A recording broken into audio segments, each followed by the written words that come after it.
দেখো আজকে বাটা মাছ নিয়েছি। আমার হেসেল সঙ্গীতা চক্রবর্তী বাটা মাছ রান্না করব। বাটা মাছে নুন হলুদ মাখিয়ে নেব। নুন দেওয়া হয়নি এখনও, দিয়ে দিয়েছি নুন হলুদ ভালো মতন মাখিয়ে নিচ্ছি। এদিকে তেল গরম হয়ে গেছে, মাছগুলো ছেড়ে দেবো। এটা বাটা মাছ,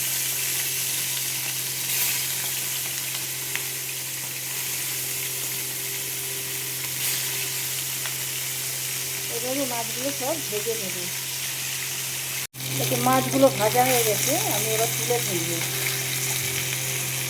আমার সব ভাজা হয়ে গেছে। তেলের মধ্যে কালো জিরে ফোড়ন দিয়ে দিলাম,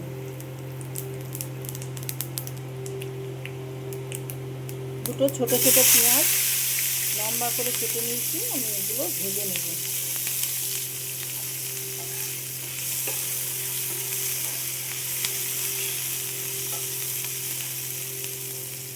ঝিঙে আর আলু নিয়ে নিয়েছি, আমি মাছটা ঝিঙে আলু দিয়ে রান্না করব।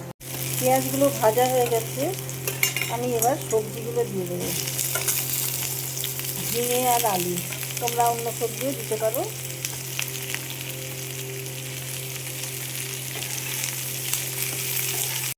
নুন দিয়ে দিলাম, অনেকটা মাছ আছে। লঙ্কা গুঁড়ো, জিরে গুঁড়ো, ধনে গুঁড়ো। তো এখানে টমেটোটা আমি গ্রেট করে নিলাম, টমেটোটা দিয়ে দিলাম।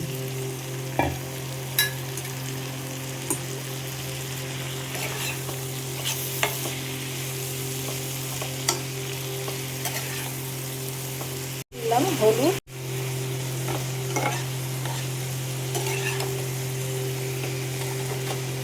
এবার একটু মশলাটা কষিয়ে নেব। এখানে আমি আদা গ্রেট করে দিয়েছি, দিয়ে দিলাম। আর এখানে একটু দুধ দিয়েছি, কাশ্মীরি লাল লঙ্কার গুঁড়ো।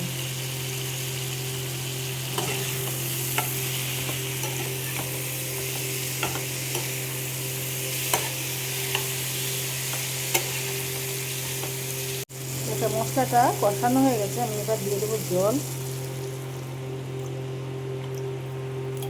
জল দিয়ে দিলাম, দিয়ে ঢাকা দিয়ে দেবো। দেখো ঢাকাটা খুলে দিলাম।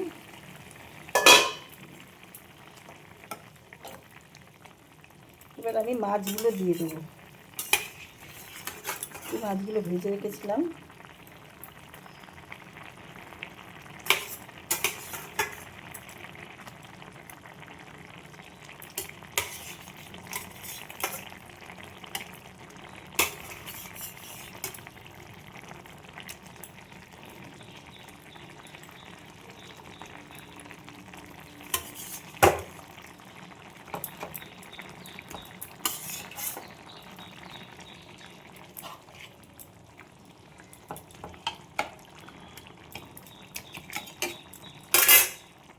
আবার ঢেকে দেবো।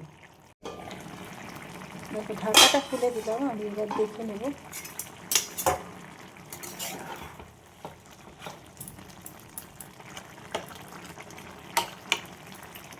মাছের ঝোলটা হয়ে গেছে।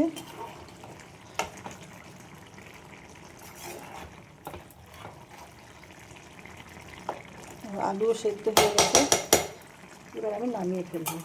যারা যারা আমার ভিডিও দেখছো তারা লাইক শেয়ার কমেন্ট করে আমার সাথে থেকো আর সাবস্ক্রাইব করে দিও। দেখো এগুলো হচ্ছে কাঁচা লঙ্কা, এটা দেখাতে ভুলে গেছি, তোমাদের স্কিপ হয়ে গেছে। আর ইউটিউব চ্যানেলটা আমার সাবস্ক্রাইব করে আমার সাথে জুড়ে থেকেও, যারা সাবস্ক্রাইব করেছে অসংখ্য ধন্যবাদ জানাই। এবার ঝোলটা আমি নামিয়ে ফেলবো। বাটা মাছের ঝোল আমার রেডি হয়ে গেছে সবজি দিয়ে। তোমাদের কার কীরকম লাগলো, আমি বেশি কিছু মশলা টশলা কিছু দিইনি। তো ভিডিওটা যারা যারা দেখছো আমার ইউটিউব চ্যানেলটা সাবস্ক্রাইব করে দিও। ভিডিওটা আমি এখানেই শেষ করছি। সবাই ভালো থেকো, থ্যাংক ইউ।